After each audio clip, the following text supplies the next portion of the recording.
Welcome to Mapping the Self. I'm Selena Garofino. Know thyself was carved into stone at the entrance of Apollo's temple at Delphi in ancient Greece. Scholars, poets, philosophers have debated the big questions around what it is to know yourself for thousands of years.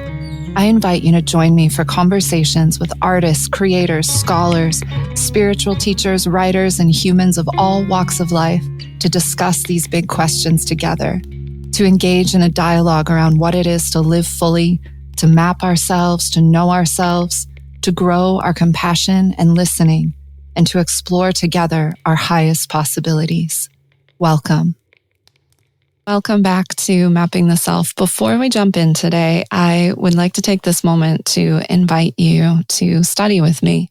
I have recently dropped the price of my 200-hour online yoga teacher training to $499. Most of my programs run upward of $5,000, and I wanted to create a way for anyone that was interested in working with me to have access. There are payment plans available. You still get bi-weekly live streaming calls with me, as well as a monthly event. Also, the 2024 300-hour yoga teacher training registration is officially open. I'm joined by my very good friend Marco, Mary Dana Abbott, and Dr. Douglas Brooks, and a host of other really incredible teachers. And I would love to host you on retreat in select locations around the world. With that, I'm super thrilled today to have Erica Mather on. I hope I'm saying your last name right. I'll let you correct me in a second. She is the author of Your Body, Your Best Friend and the confidence-crushing pursuit of unrealistic beauty standards and embrace your true power. She is a certified yoga therapist, a Forrest Yoga Guardian. She helps people feel better in and about their bodies. If you are injured, ill, or aging, she can help you with yoga therapy and her Adore Your Body transformational body image programs. All of that can be found in the show notes. I'm going to say one more thing before she gets to jump in. I found Erica in one of the darkest moments in my body journey. Some of you know, some of you don't. Almost 3 years ago, I had been studying martial arts and movement with a really abusive teacher, and I fell on my head more than once and suffered a severe injury to my cervical spine. And when I found Erica's book, it was in a period of 6 weeks where I was completely bedridden with severe migraines and a numb right shoulder and arm and in a neck brace. And I was gaining weight because I wasn't training 3 hours a day like I had been my whole life. And I couldn't teach asana the way that I had. The doctor was telling me that I might not ever do certain things again. I am not fully out of this injury 3 years later, but I can tell you that Erica's book was a lifeline back to myself and to accepting and embracing who and what I am now and in all future iterations. So Erica, I'm so glad you're here. Selena, I'm crying a little bit. Literally, that was why I wrote the book. Yeah. That was my hope. Yeah. It could be a lifeline. Yeah, no, I'm crying already. 2 minutes in, I'm I'm crying too. Hi, everybody. I'm crying. We're crying. No, you're crying. We're all crying. Yeah, we're all crying. Are you guys crying? Let us know in the comments. Really hope so. Oh, yeah. And by the way, you said my name perfectly. As you said it, I was like, that's beautiful pronunciation. Oh, thank you. Yeah. Good. I should have asked before we started, but I didn't because we jumped right into this interesting conversation. And I was like, we have to start recording before we get all the good stuff on a non-recorded session. Well, also my name on the page looks really simple. And then you go to pronounce it and you're like, oh, wait a minute. Mather.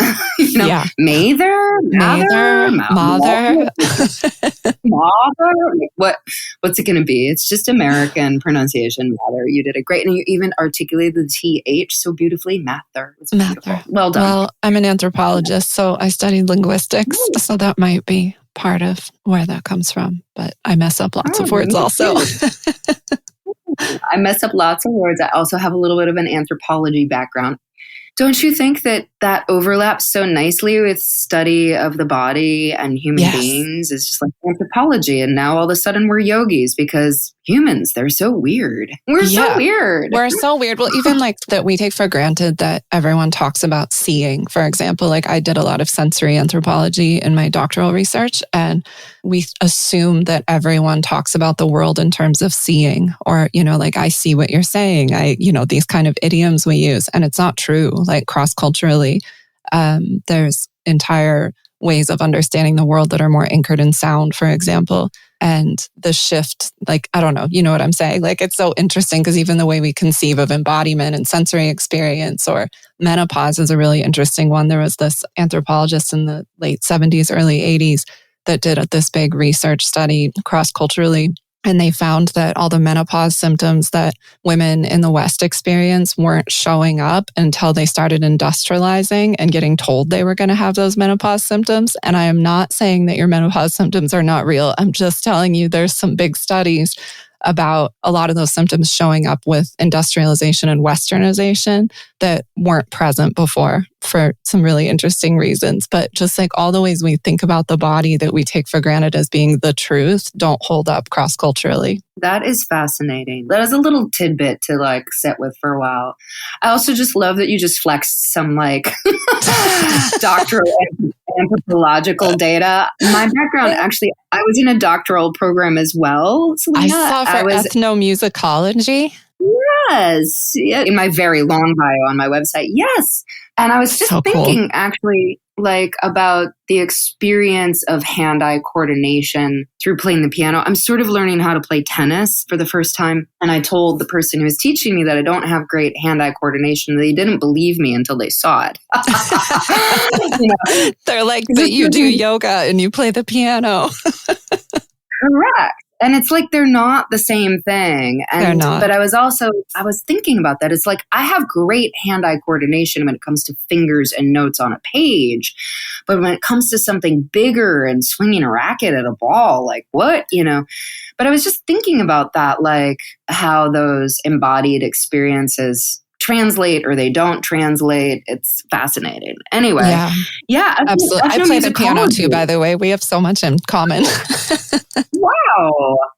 Well, I don't really play that anymore, unfortunately. I just started again, like not very long ago. I hadn't touched a piano in a very long time because I travel a lot and obviously I don't like carry a piano around with me, but I was in Siena visiting a friend of mine. I'm in the process of moving to Siena, actually. And I have this friend there named Antonello, who will be on the podcast this winter. And he's older gentleman, concert pianist and photographer. And I bawl my eyes out every time I'm in his house. And he gave me a piano lesson last time I was staying with him this spring, summer. And it got me back on playing the piano. That's fantastic.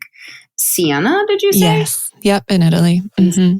Antonello. In Italy. Yeah. Yeah, that is so cool. Yeah. I have injuries also. So as you were talking about your neck and the cervical injury, one of the reasons I actually got into yoga was because of migraine headaches. And I actually stopped playing the piano in part because I was in so much pain playing.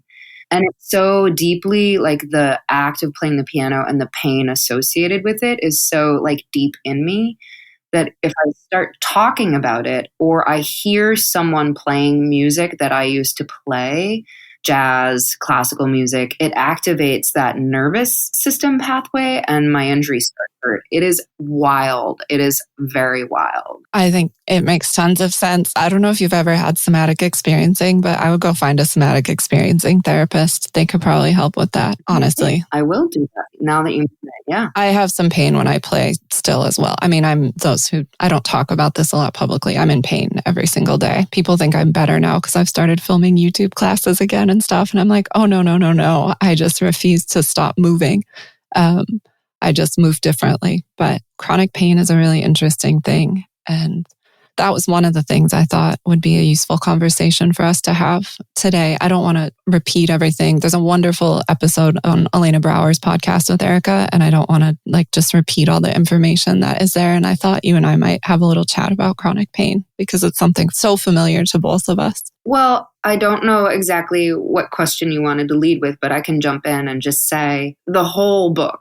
In fact, like not the entirety of it, but I think the thing that forced me in this path, besides just body image, and it's so weird having a body, but what forced me down the yoga path was chronic pain in the form of migraine headaches. And I do feel like having chronic illness or living with chronic pain forces you to make a decision. You're like, basically, it's a crucible. It's like, am I going to ignore this or am I going to pay attention to it? And if you ignore it, it will destroy you.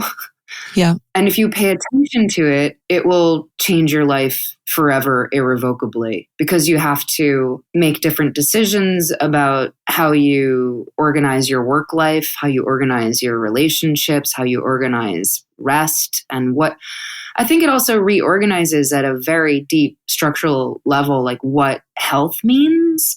Yes. We've been taught in society that health means some very easily quantifiable things like being thin or being athletic, or those are pretty, I guess, the top two. Like, but athletic, I think, also encompasses like the ability to just keep going without paying attention to the body and work for 10 hours and then go to the gym and work out, and that's health. And it's really important to just, I'm going to pause you for 1 second to couch that in the larger historical and anthropological narrative, because that was something, I'll put a link to his article. I don't know if it's available to the public, but there's an anthropologist, his last name is Curtis, who wrote this whole series about this understanding of health and why and how it arose in Western culture with the Industrial Revolution. And you just alluded to like work. They started to identify health as something that you were personally responsible for. And it was part of that process of hyper-individualization and of creating good little worker bees and this movement towards late stage capitalism. And it became not just a issue of health to like its personal responsibility, but we've attached morality to it. And that's something really, really important. Like we assume someone is immoral, they're lazy, they're this, they're not taking care of themselves if they experience illness. Like, oh, you have cancer because you were eating processed food. You have this because, right? Like it becomes not just a matter of personal responsibility, but hyper-individualism and then also morality. Thank you so much for that contextualization for everybody. And also, I can't wait to read that article because, it's so interesting when you sort of detect this in your personal life. Ooh, something weird is happening. Like, why is this what's happening when it comes to how we think about health? And then you discover like someone's really thought this through very clearly and written on it. It's like, oh my God, I'm so glad I'm not the only person, but someone's really, really done a deep dive into this. Yeah. But in any event, yeah, like how we perceive health and then the chronic illness or the chronic pain makes you make a choice. And it really, I think, is almost like a choice between, not to put it in such a stark binary, but it's like if you ignore it, it will destroy you. It's like almost like like a choice to die in a way, like not a die, you might die, but a choice to like just ignore what life is calling you to and what your body is calling you to, which I always feel is so sad. It's like so sad. But I also understand why a person might make that decision, because the alternative is just an uncharted path. Like there's so little information about this other path. People forge this path basically alone. You were bedridden for 6 weeks, Being sick is a solitary, isolating experience. It's not like people are then documenting it and explaining the little granular shifts and decisions that we make in order to try to live and try to like participate. For me, the chronic illness also, it made it very clear to me that I could not participate in capitalism. So it's interesting that you should bring that up, because there is definitely a clear line between being healthy and able to like hold a 9-to-5. And a lot of people do it whilst sick and getting sicker all the time. But to be able to actually like haul yourself out of bed and like feed your kids or whatever you're going to do, and then go trot off and give a corporation the best hours of your day and feel pretty well while you do it, and then come home and resume like you have to be really, really in good shape to do that. You do. And I realized that I was not, and I couldn't, and I would not be able to participate. But even better, Selena, is I realized I didn't want to participate. I did not want to contribute to that idea of life, what it means to be alive, and to deny the body in a way. So chronic illness and chronic injury and chronic pain, it sounds like a curse, but I don't think it is. And that's one of the things that I hope was maybe conveyed through the book is like, it absolutely is. I wouldn't wish my illness upon anyone, but I do feel like it can open certain parts of life and experience in ways that otherwise would be closed. 1,000%. Like, for one thing, for me, I've taught yoga for a really long time, and I started practice. I'll be 42 next month. I started practicing yoga when I was 12 or 13 years old. So I'm looking at 30 years this year on my mat. And I was always really fit because I was a ballet dancer. But I also always have had pain. I was just diagnosed actually last year with Ehlers-Danlos syndrome, which explained my entire life, back pain at 12 years old and joints popping out and different things that I've had. But Ehlers-Danlos syndrome, I have a hypermobility disorder for those that don't know what that is. My skin is really soft, which that part's not bad. I'm not mad about that. But I've had like some intestinal surgeries. I bruise and bleed really easily. There's some other stuff. But that's part of why my injury was so severe when I fell, was because of this hyperlaxity in my body. But as a yoga teacher and a practitioner for so long, I grew up in such an intense time of you're not advancing unless you're doing certain really advanced asana. And I could do all those advanced asana and some of them easily because of the hypermobility, but I stood on my hands and did all kinds of things. And as I was getting older in my career and in my practice, like I'm an oral storyteller, I'm a writer, I'm a coach, I'm all these other things. And the older I get, I'm sinking into a quieter practice. And I was feeling so pressured to keep showing up in the public space as like Miss Power Vinyasa, stand on my pinky. And it didn't align with my soul anymore. But I was like, I had this rule and this lie in my head. This is the only way people will buy my teacher trainings, is if I'm doing all of this constantly. And if that's what I'm offering and if that's what I'm teaching them.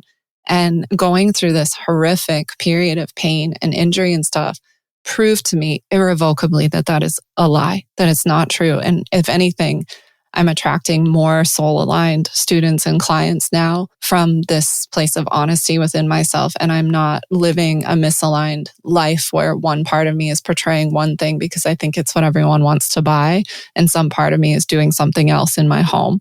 And I'm so much more aligned from being hurt. I've leaned into my storytelling. I've leaned into my coaching. I've leaned into a practice that reaches so much further than the body. And I'm so grateful, like you said, as much as I don't enjoy being in pain. Yeah, that's pretty profound. I so appreciate that. Listening to that story, it reminds me of a colleague of mine who went through an injury. And I was like, hey, buddy, like, don't worry. Like, talk to people about your injury. Like, explain it. Explain what you're doing. Explain that these things happen. They don't make you bad. Like, they don't make you a bad yoga teacher. They don't make, the way that you were talking about the mapping of morality onto health. It doesn't make you like a failed human, This is inevitable. You're bad at teaching movement, or like you should have known better. I love it when people say, oh, you have an injury. I thought you did yoga. I'm sorry. Asana is a sport. It's a lot of other things, but it's still a physically active thing. And you're always at risk of injury when you do sports, period. Yeah, that is so interesting too. Like, and that I can see how like I would feel like someone hit me when they said that, but then I would realize teaching opportunity, educational moment, pivot right now, deep breath, Pause, pivot, deep breath. You're a teacher. This is your teaching moment. Go for it. But it also really, I've been thinking about making just a little meme for Instagram that just like has 3 photos. One is like a lying down Baddha Konasana or reclined Baddha Konasana, and just put with that the word therapy, and then a bridge or a setubandha. I'm not sure if what language we speak, but bridge, and then just put therapy, and then put like a wheel one leg up and be like therapy. Like it really, it depends. It really depends on the person. I think for us advanced practitioners, it also depends on the day, right? Which can be so confusing because some days your body and your practice has range. Like I can do the wheel one leg up. I can do a walkover, but is that therapy for me every day? No, but some days it is. Yeah. Some days it is. And that can be so confusing for us, I think. Well, and I think when you're like an intermediate practitioner, like beginner intermediate, you think that there's some linear progression that's supposed to be happening. And then the longer you've been practicing and you have been with this work for a really long time, you're like, no, the therapeutics and the advancement is knowing when to step into something more lunar and quiet. It's knowing when to do some purification and strengthening type work. It's knowing when to take our seat. It's like, it's like using, like you said, meeting the student, meeting yourself wherever you're at in any given day with the tools that you have, not like hammering forward, like, well, I'm supposed to be working on my Pinchamayurasana forearm stand, so that's what I'm doing today, regardless of my emotional and physical state. Yeah. Maybe that's a better way to put it, is advanced just means you have more tools and you get more skilled at using them at the right place and the right time. Yeah, I like that. But yeah, I remember a moment, because I teach in New York City, and I remember sort of that moment that you had, like, I have to really be really flashy. And if I'm not, like handstanding, like I'm going to lose eyeballs and I'm going to lose traction. But I just felt like the pressure that put on me in a space that I really wanted to be, therapeutic. And I was just like, I can't. And I sort of like, I surrendered into like advancing my handstand practice to be just for me. Yeah. Without pressure, and that has been nice. And then like teaching more in the moment to moment feeling decision-making skills without necessarily an outcome. But I do remember that feeling of like, oh gosh, like, am I a worthwhile yoga teacher if I'm not freestanding handstand in the middle of the room? And I just decided, there's going to be a place for me. It's going to be okay. And then another like really kind of big moment was also like, am I like a worthwhile yoga teacher if I'm not leading yoga teacher trainings? And like, this is no judgment for folks who do. No, I love this. I love what you're about to say already. I know I do, because I think everyone thinks that they're supposed to run yoga teacher trainings just because they have been teaching for a certain amount of time. And they're very different skills. And you should only run yoga teacher trainings if you're really passionate about educating people and educating teachers and empowering people in that way. It's not a progression from I teach yoga and now I run yoga teacher trainings. Exactly. Well, there's that piece. There's the like, are you jazzed by it? Are you X, Y, and Z'd by it? But there was another piece, because I've done it. I've run teacher trainings. And then there was another piece that was just like, this doesn't align with the energy that I know that my body needs in order to feel well. Because the thing of teacher trainings, and I think less so now because of the online format, like it can be a little gentler, but like teacher trainings are like opening your mouth and breathing fire for like 3 days straight or 10 days straight or a month straight. Yeah. And it's just like for my nervous system that like that level of like bandwidth, that level of voltage, just in a constant outflow. Just I was like, I'm tired, man. Like, I'm tired. It's not good for me. It's actually not good for my health. So that was part of the reasons that I actually like stepped back. I was like, no. And I also, I don't need to lead a teacher training to prove to myself that I am a good yoga teacher or to prove to my peers that I've like progressed and advanced along with them. And so that was also a point of like, what is health? And I do think that one of the things that's confusing about being a yoga teacher, and I get the feeling that probably many of your listeners are yoga teachers, is we are sort of sold at the outset that you could maybe be a yoga teacher and have a cool, fun lifestyle that involves like teaching people to be well and traveling the world to fun places and leading a retreat where you go to the waterfall. And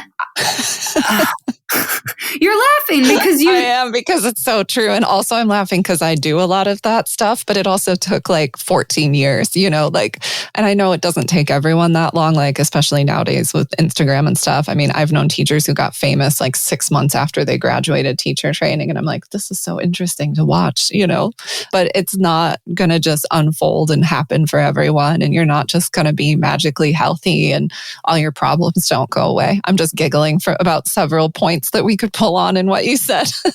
Yeah, well, I want to hear you pull for sure. The piece I was going to pull on is like that lifestyle also can be very tiring. Yeah, that's also part of why I'm laughing. Like people are always like, well, it must be nice, Selena. And they don't see, like, I just came back. It's the last time I'm ever doing it because I'm moving to Europe and I won't have to. But I just was on like a 6-month teaching tour of workshops and retreats. And people were like so jealous. And they couldn't see me with my chronic neck and shoulder injury, lugging camera equipment and podcast equipment from Greece to London to Dublin and back to London and back to Italy. And, like they don't see. Oh my God. They don't see all of this stuff that's happening and the struggles around it and the amount of effort and work that goes into it. Like, it just looks like I'm running around at luxury hotels, and that's not what's happening. That is so not what's happening. No. I really was thinking about this. Right before the pandemic, I flew to London to teach, and I flew from New York to London to teach. And it was basically 5 weekend workshops, which, by the way, speaking of opening your mouth and just breathing fire, it's like a Friday afternoon, a Saturday morning, a Saturday afternoon, a Sunday morning, maybe a Sunday evening, and then you pack up and leave. I was like, well, let me see if this is worth it. Let me just see how it feels. And it's just, I think it also has to do with like healthy boundaries and relationships, because there was a time when I really kind of leaned into my students for like connection and validation. And if you're on the road by yourself, and I don't know if you travel by yourself, but if you're on the road by yourself, it is a lot of time alone. And then all of a sudden it's like, and now it's showtime, And I just, again, like my nervous system with my migraines, it just like needs basic calm with little spikes of excitement. It doesn't need the inbursts. It doesn't need like excitement, crash, rest, get up and do it all over again. And so I'm saying this because I feel like this also pertains to work, what we think of as work and health. And if you think that you're going to be a yoga teacher and it's going to be this super healthy lifestyle, actually, no, it takes a lot of work to make this lifestyle work for you and be healthy. And so part of it was, I really feel like I've become much more of a recluse. When you asked me to be on the podcast, I was like, oh, someone's paying attention. Because these days, I write to my list. I talk to my private clients. I do a little social media like posting for some of my programs. And then I just like feel like I disappear, It takes a lot of effort as a yoga teacher to stay in the limelight. It does. And that, I don't know, is always good for a person's health. For some people, they really love it. Like they thrive on it. But it does take a lot of work to like shoot the videos, make the podcast, right. To content create. Yeah, people think that I'm sitting around teaching yoga, like I'm recording podcasts. I do pay someone to edit the podcast, but I edit my own video. I shoot my own video. I take care of my own website. I manage my lists. I manage my community forums for my yoga teacher training people. I film for YouTube, like the stuff that I do off camera, my coaching clients, my like people have no idea, like the amount of, like, I'm not sitting around like going to the yoga shala and then having some, making a smoothie. So much work. And then journaling. I mean, I do journal and I do those things, but it's like, I don't think people always understand. It's like the retreat stuff. I lead like a retreat mentorship every year to teach people how to run retreats. And they always think, well, they'll ask me, well, why do I need that? It can't be that hard. And then they're in the mentorship and they're seeing all my spreadsheets and cost analysis and blah, blah, blah. And they're like, oh yeah, I didn't think about any of that. Yeah. They think you say, hey, we're going to Costa Rica. And then magically people sign up and then you show up and you teach and then it's wonderful. And there's never any conflict. And there's never one person who like kind of like ruins the vibe for the rest of the group. There's always one. And then there's the people who like, anyway, yes, I feel you. You're just off at a luxury hotel living your best life. Anyway, I don't want to turn this into a great fest, but I think the question that we started out with was about chronic illness and chronic injury. And I, in part, became a yoga teacher because I realized that I needed to manage my own time and I needed to have the ability to rest when I needed to rest. And that's not the way it is. If you teach for a studio, you show up. It's like clockwork. It's relentless. Tick-tock, show up on Wednesday at 6:15, right? Come rain or come shine, no matter what. And I hope everybody can hear just how much entrepreneurship is built into this. And yoga teachers very rarely want to learn business skills.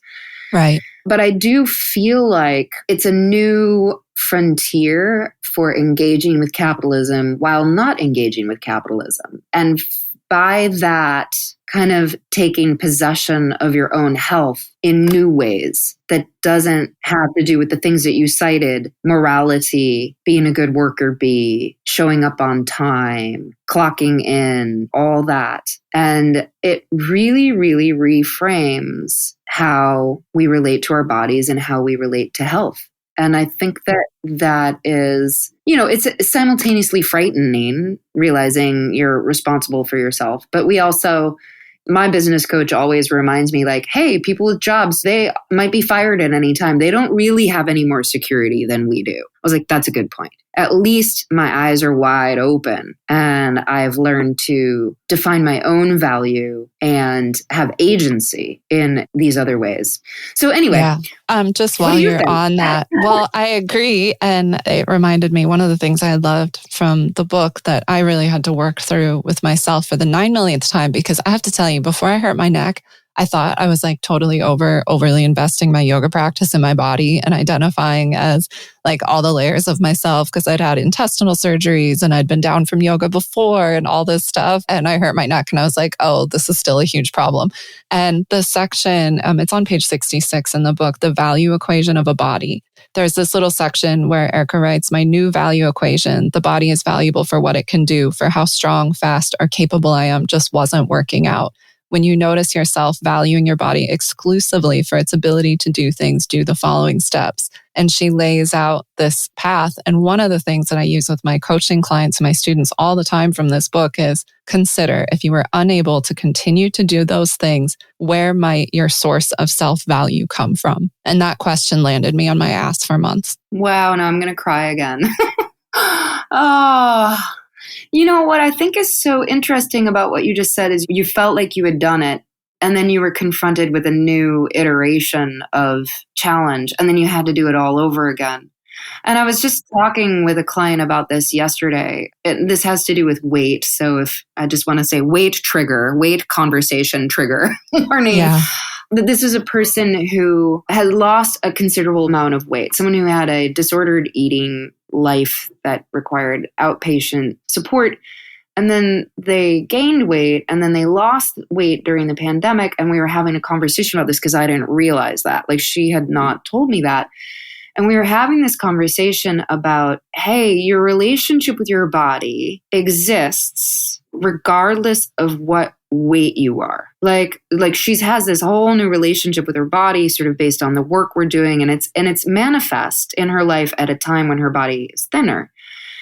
But she's gained a little weight. And she said, I would be lying if I didn't tell you I was a little worried about going back to that weight. And I was like, okay, so these two things seem like they're related, but they don't have to be. Let's just say they don't have to be. Your relationship with your body exists independent of whether you're able, whether you're sighted, whether you have legs, whether you have a chronic illness, don't have a chronic illness, whether you can perform. I just want to bring this up because the truth of the matter is that we will be doing this value equation forever because the body is going to continue to change forever until we die. Yeah, we're always going to be negotiating with whatever is coming up: glaucoma, sagging skin, like weight gain, weight loss, injuries, like all the things that flow through what it is to be in a body, the messiness of being in a body. Yes. And so it's ongoing. It's ongoing. And I think that, I hope, is also, a message maybe that comes through in the book is like, lather, rinse, repeat. Come on, as long as you're alive, you're going to be doing this. And that should be exciting in a way. I agree. Certainly, like, the things that bring us into that state aren't exciting. Like you said, glaucoma, sagging skin, like, oh my God, my knee. Yay. Yeah, yay. I'm so excited to be renegotiating the relationship with my body all over again.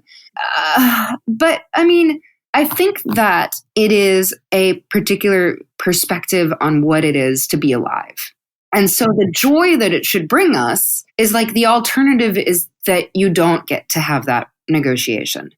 Like, it's over and you never see the sunrise again. And I don't really write about death in my book because I feel like I mean, that's a hard topic. It's already I don't want to one scare heavy people. topic in the book. One heavy topic at a time. One heavy topic at a time. But, as I lead one of my programs, I work on shifting the areas in which we define relationships with our body.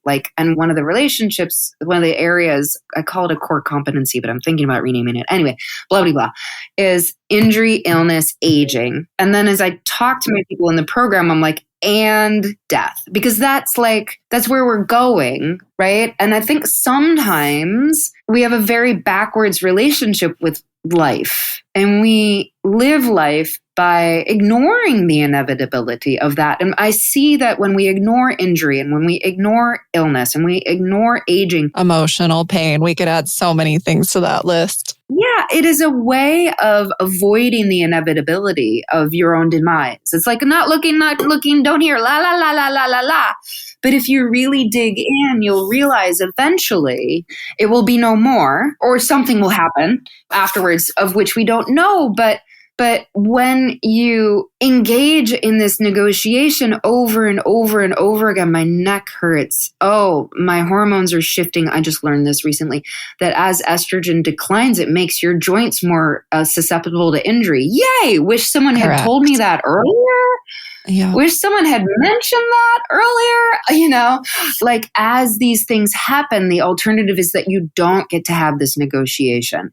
And so I think as long as we keep negotiating, we keep swimming in the current of life, and that should be exciting. I agree. It's no different than other healing work either. There's no such thing as there's no pristine human being out there. And yet so much of the wellness in the yoga world is caught up in this whole notion of trying to become this ideal, pristine human that doesn't get sick and is always peaceful and doesn't have a full range of human emotions because anger is bad, and all of the ways in that we kind of bypass what is very much just a natural and normal human experience. But all of that human experience. And it's funny because I was chatting with a friend of mine yesterday, and I was like, I don't know why I'm not just wildly popular on YouTube. I'm telling you, yoga won't fix your life. You're going to die and you need to show up. We had a little giggle about that. I was like, I don't know why I'm not a huge Yoga with Adrienne. All I do is tell everyone that they're going to die and they should do it gracefully. And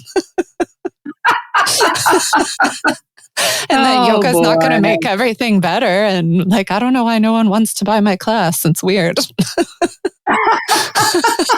Yeah. And then you understand why I quietly recede into the background, because I'm just some conversations are not for public consumption. They're just not. That's right.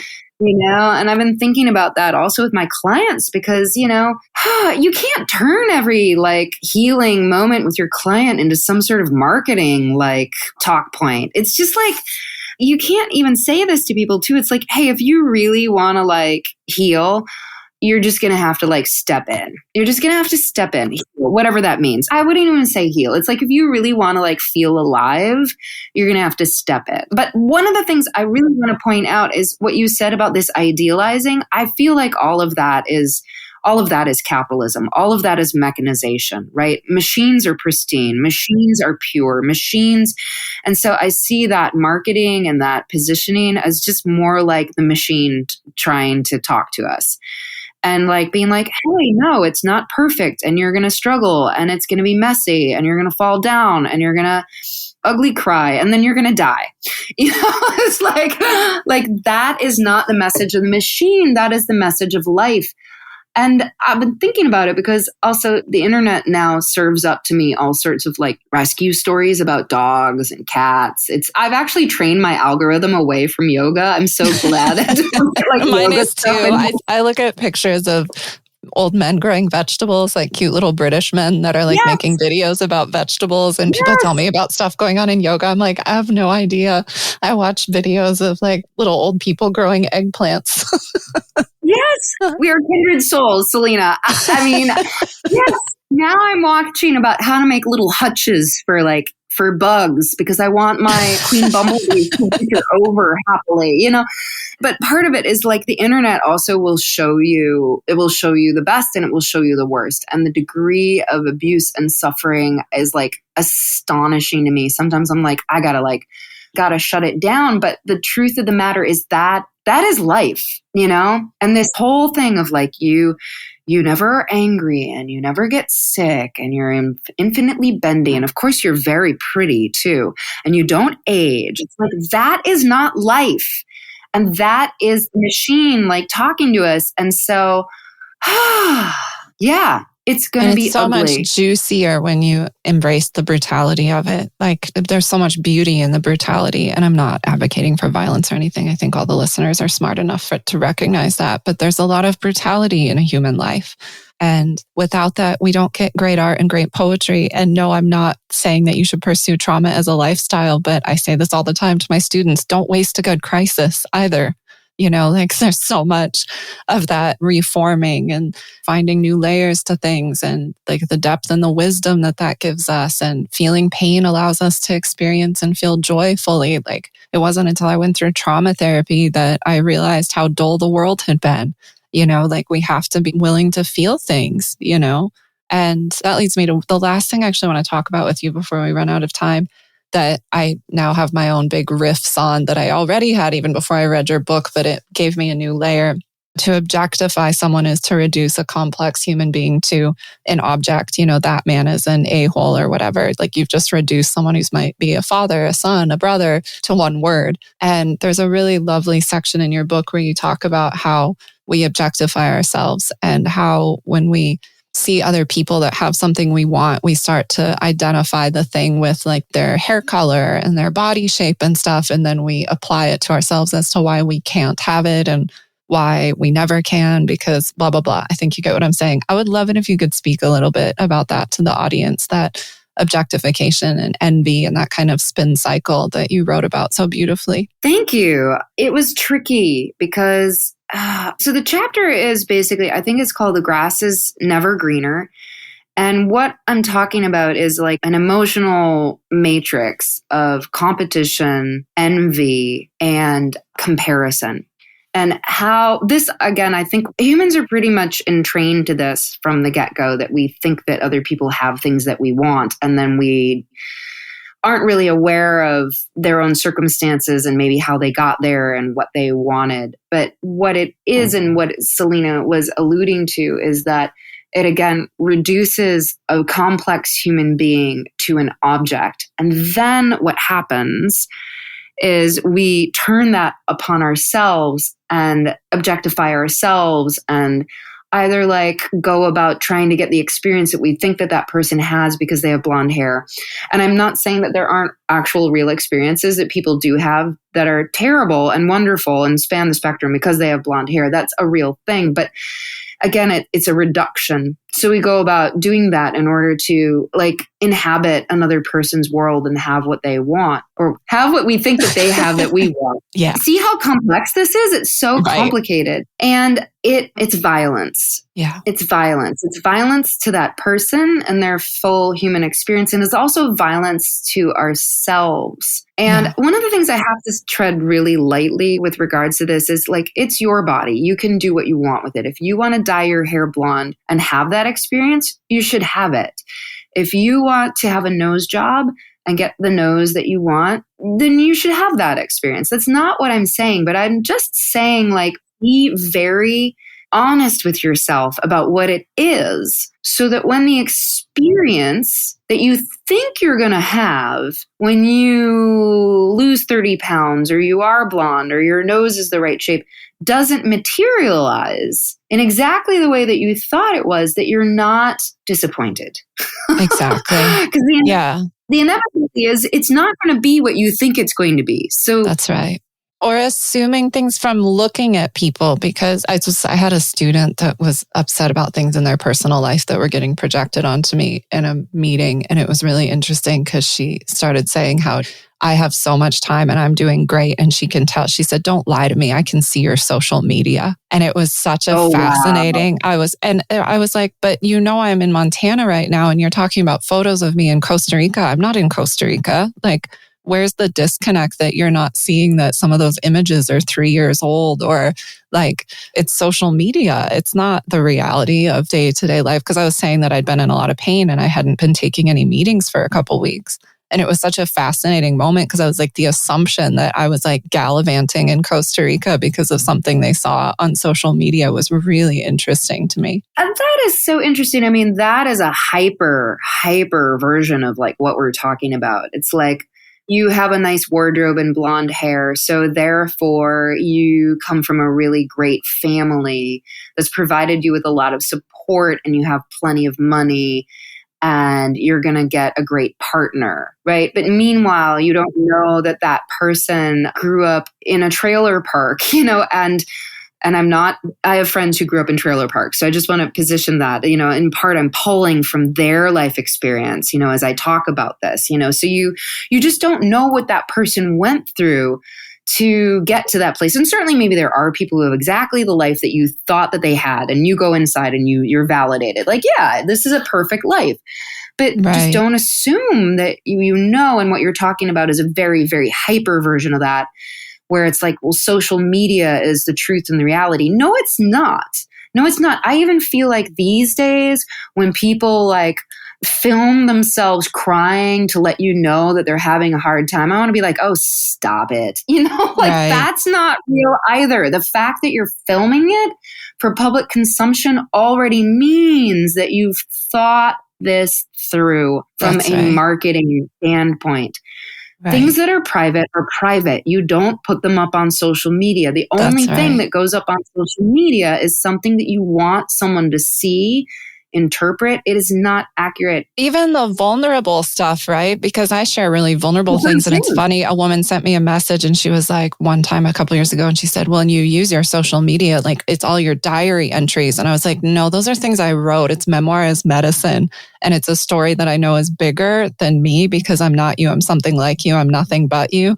And you don't know anything. Like that was a fully processed story that I have no emotional charge around. And that's why I put it up publicly. It's a very different thing. It's like very even different, our vulnerabilities. And it's not that it's dishonest. It's all honest. That really happened. And I really was in Costa Rica and whatever. But private is private. And there's a nobility to privacy. And it's really important. Secrecy is something different. And that's a whole nother conversation. But privacy is so important. Like having the windows to your house open all the time for everyone is a very dangerous game. Side note. No, I absolutely agree. And I think what I was saying is it belies a real ignorance around what social media is. It's like social media is like now hyper marketing. People already didn't understand marketing in the first place, like what it is, how it functions, why certain choices are made by the marketing team to put up this image and not that image. And now we're marketing teams of one. You made a decision. This is fully processed. I'm utilizing it for a teaching experience. I wrote it out. I read it, and then I published it. This was not trauma porn. This was not me vying for attention by having a breakdown in front of a camera, which is narcissism on steroids, Yeah. Like it's just so interesting, and it makes me want to retreat from public life forever. But you can't because we need your medicine. Thank you. And that I think is like, I love that we have a common friend, Elena Brower, because I do feel like she is negotiating in a very public way, but also private way, how to be human and grow in leadership in this way and be public and private simultaneously. Because we got into teaching because we believed, I hope that we got into teaching. I can say you and I think got into teaching. I've known you now for an hour. I've known you for longer, but we've talked a lot. I think that you and I got into teaching not because we wanted to be seen or validated, but literally because we felt like there was something, energy moving in us that needed to be expressed for the good of the world. I didn't feel like I had a choice in a lot of ways. Like I've completely switched my career and I make less money than I would had I stayed the career path that I was on, and I would be way more successful doing the other thing. But I almost felt like this was something that I was seized by. I don't know how else to describe it. It's like, I don't have another choice but to write and storytell and teach yoga and do these things. Like it's all I can do. Yeah. And that I think is such an interesting conversation about like calling and vocation and channeling and creativity and being alive in a particular way. But I think that this is like a senior teacher discussion about what's private, what's public, how do you discern which is which, and how do you cope with folks who feel like they know you because you put something up that was actually, once upon a time, it was private, but now it's public. It's fascinating. Right. And I don't think it's our job to explain ourselves to everyone. You know, like when that woman told me, like, for whatever, was really triggered thinking I was posting my private diary or whatever language she had used on the internet, like for whatever reason that really upset her. And I don't need to defend myself, or we have to choose. Like, I'm very good at just blocking people now, like the minute. And it's not because I'm not interested in having dialogue, by the way, because I know someone just went, well, you need to open to other opinions. I don't need to open to others' opinions about me. There's people that I let into that space. I receive feedback from Elena, for example. She has full permission to send me a text and be like, what are you doing, dude? And she does, you know, like there's people in my life I've given that permission to. Everyone doesn't have it. And now, like when someone comes after me on social media or something, I just immediately block them. I don't say anything. It's just a quiet exit. Because the minute someone's attacking you like that, they're not there for a dialogue. They're not there from a place of cherishing you in love and respect and kindness. They're not extending love. They're calling for it. And it's not my job to hold energy and space for that. And I don't have the energy to do so, you know, to thousands of people. No, I barely have enough to take care of the people I love, let alone 7,000 people.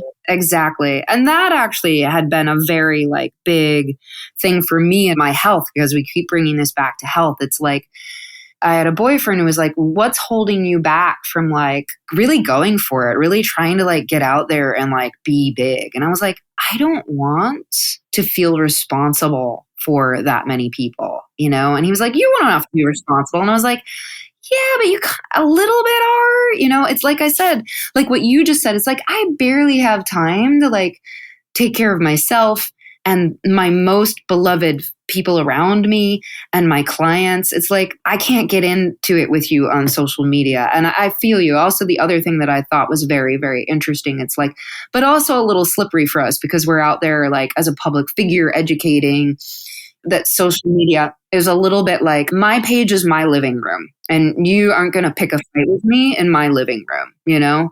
Like if you want to like do it not in public, okay, maybe, but still my living room. So, and I do feel like this is kind of ties into privacy and also like hospitality. Like I feel like the idea of like what's acceptable in someone else's home has definitely been like eroded. But in any event, these are all aspects of health. Yes, what we're talking about. I love how you keep finding the thread. It's great because I have really severe ADHD and I'm not great at that, but you've continued to pull back. So we're talking about health. We're talking about health. And what Selena and I are here doing actually is having like a very, I wanted to say also, I think this is healthy. I think that having a circular conversation that doesn't have an objective, that isn't linear or this thing happens and then that thing happens. I also think that that's very helpful. I agree. This feels very fluid and honest. And those are the conversations I think people need to be hearing, especially people who are potential yoga teachers or are already yoga teachers, because there's so much pressure. Oh gosh, I wouldn't want to be starting now. As a matter, I won't even say what I was going to say. I'll just leave it like that. I wouldn't want to be starting now, but you definitely should start now. I'm trying to sell yoga teacher trainings. Don't tell people not to be yoga teachers. I wasn't going to. Edit that out. Here's my plug. I'm leaving it. I'm totally kidding. I definitely think that you should sign up for Selena's yoga teacher training, because after speaking with her for an hour, I think that this is a very, very circumspect human being, and you will get a great education, and you will get an honest education. You will get a no bullshit education. And if you think that teaching yoga is going to be a cakewalk and you're going to be under a waterfall with 30 people who paid you $5,000 to go on a retreat, think again, and she will tell you the truth. I love it. That was the best. I'm going to cut that out and just put it on like all of my advertisements. You're welcome. It's wonderful. I love it. We are at our time. I'm going to email you about bringing you back on the show in a few months because I just think you're such a wealth of knowledge and you're so articulate and you come from such an honest and clear place. And I appreciate it so much. Like I just feel this conversation in my whole body. Like I feel so nourished from talking to you today. And I think the listener will be. I can't say enough about this book. I didn't want to like drill about the book because it's on Elena's podcast already and I didn't want it to be a repeat of that. So go listen to Practice You, the episode, and then honestly just buy the book. Like if you are wasting any amount of time thinking about your body size, which I still do and I won't lie about it. If you are worried about your pant size, if you are objectifying, if you are in pain, if you're worried about being in pain later, like it's just, if you live in a body, you need this book, basically is what I'm saying. If you have a body, you need this book. Thank you so much. That I would like a clip of that too. But also I want to say, I also want to really normalize worrying about the size of your body. I feel like we will be doing that forever. And really like the technique, the core competency is just like patience and acceptance and compassion. And every time you come back to like worrying about the size of your body, you can track it to be like, is this my disorder speaking to me? Or is this some other part of me trying to tell me that something's wrong, actually? Right. That's right. Because you don't know. It could be, it could be either. And we have to get very circumspect about the belief that weight and health are equivalent. They're not. But confuse matters further. They can be signs and symptoms. They're not equivalencies, but they can be signs and symptoms of what? You're going to have to go talk to your body to find out. Yeah. And also in closing, I want to say, because I was thinking about this yesterday and I almost made a post about it. I had someone tell me, like, you don't look like a yoga teacher. And then another woman once told me I was too pretty. And so she would never study with me. And pretty privilege is a real thing. That's a whole nother conversation. And I just want to say, like my teacher, Douglas Brooks, once said, let your practice speak for itself in the ways in which you offer your attention and your respect. And another teacher told me, don't dress like you're a yogi when you're not practicing, trying to make sure everyone knows. And I'm not bashing on you if you wear 7 malas and harem pants and whatever, like have your style, do you? I'm saying this because like I am a woman who loves red lipstick and sassy leather mini skirts and leather jackets and high heels. And I like to dress and I like to express myself through clothing. And it comes from a very secure, embodied, creative place. And this assumption that if you like want to dye your hair blonde or all the things that we've kind of touched on, like those things are not inherently something to be demonized either. Like the epitome of being someone who's embodied and loves yourself doesn't mean that you have to be comfortable never wearing makeup and fully accepting all of your aging skin and that you don't care if you gain weight and you don't care what anyone thinks about how you look. Correct. Yep. Well put. The way that I think about it is just like, not to like lean on this, but it's just like, don't judge a book by its cover. You don't know what's going on inside. You don't know how a person has arrived at these conclusions. That's right. You don't know. Wearing lipstick can be a sign of like, it could be anything. You don't know. And it's better to ask, be like, oh, I love your red lipstick. Tell me about how you decided on that color. Yeah. How does that make you feel? Yes. How does it make you feel? Yeah. Yeah. Be very interested. Humans are weird. And so weird. Fascinating. That's so right. weird. And it's better just to like, you and I are anthropologists at our core, right? So we go like, what's that red lipstick about? It's That's not right. necessarily everybody's inclination, but I do feel like one of the core competencies that I learned in Forrest Yoga was to be curious. Just get curious about everything. Get curious about pain. Get curious about how things work. Get curious about how someone tells you why they wear what they wear. Get curious. And I feel like curiosity is also part of being alive. Like I feel like nature is very curious and playful and brutal, but it's always curious, It is. Yeah. I think that's a beautiful place to end it. Cultivate your curiosity. Change your definition of health. Explore what that means to you and love yourself. God damn it. It was a clean episode. Now I have to put explicit on the episode. I finally made it through a whole episode without swearing until the very end. Maybe that doesn't count as explicit content. I don't know, but it was perfect. Erica, thank you so much for being here. If you would like to learn more about Erica, all the information is in the show notes. And really, I can't recommend this book enough. Buy it for your sister, buy it for your son, buy it for everyone in your life, and have these discussions. It's so important. We break shame when we storytell, and the more of us that are just having open conversations about what it is to be in a messy body, the better. Thank you, Erica. Thank you, Selena. What a pleasure.